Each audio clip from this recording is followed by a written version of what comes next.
ئەم ژنە دوای تاقیکردنەوەی ڕێگایەکی سیاسی ئێستا دەیەوێت ژیانێکی نوێ لە نێو بازاڕ و فرۆشیاراندا ئەزمون بکات. شکوریە سەعید دەنگی پێویستی بەدەست نەهێنا بۆ ئەوەی بگاتە پارلەمانی عێراق، بەڵام لە بکارەیدا تەنیا ئیرادەی خۆی پێویست بوو بۆ ئەوەی لە بازاردا خۆی بگرێتەوە.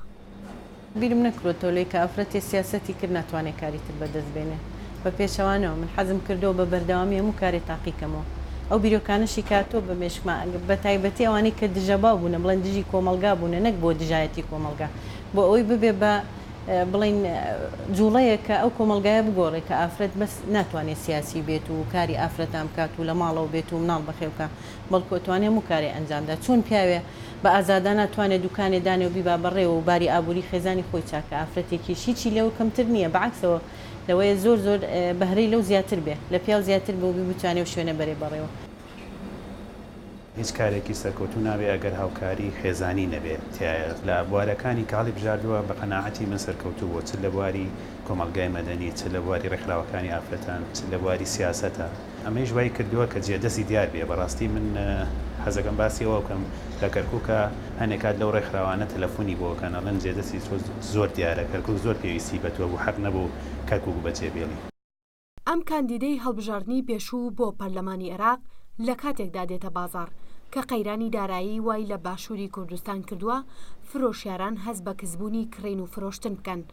بەڵام ئەزمونونەکانی ئەو دواییە باز لەوە دەکەن بەهۆی ئەوەی هەمیشە ژن لە چێشخانەی ماڵەکاندا بووە دەتوانێت لە بازاری خواردەمەنیدا کڕیاری باشتری هەبن.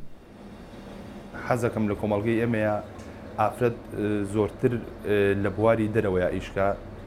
هەر لە ماڵەوە قەتیز نەمێنێ بەڕاستیش لەفەکەی خۆشە وەڵا بە تایبەت خواردن هەر بەدەستی ژن خۆشە بەدەستی پیا ڕاستە پیاویش خواردنی دەستی پیاویش خۆشە دەسیایی پیاویش خۆشە بەڵام هی ئافرەت خۆشترە چکە هەر لە مناڵیەوە ڕاتنیار خواردنی دەستی دایکمان خواردەوە. شکوریە سەعید ساڵانێک لە شاری کەرکووک لێپرساوی کۆمەڵەی ئافرەتانی کوردستان بووە و دواتر لە هەڵبژاردنە پەرلەمانیەکەی عێراق ساڵی 2014 لەسەر لیستی هاوپەیمانی نیشتیمانی کوردستان خۆی کاندید کرد و دەنگی پێویستی بەدەست نەهێنا. ئێستا ئەو خاوەنی خێزانە و بەم کارە هاوکاری هاوژینەکەشی دەکات لە بەڕێوەبردننی ماڵدا. ڕەنگە کارکردنی ئەم ژنە تەنیا پەیداکردنی بژێوی ژیان نەبێت بەڵکو دەیەوێت بە هەمووان بڵێ ژنانیش دەتوانن وەک پیاوان دەستی کاری بەهێز بن لە بازاردا. تەرزە عەبدوڵڵا ڕوودا و سلێمانی.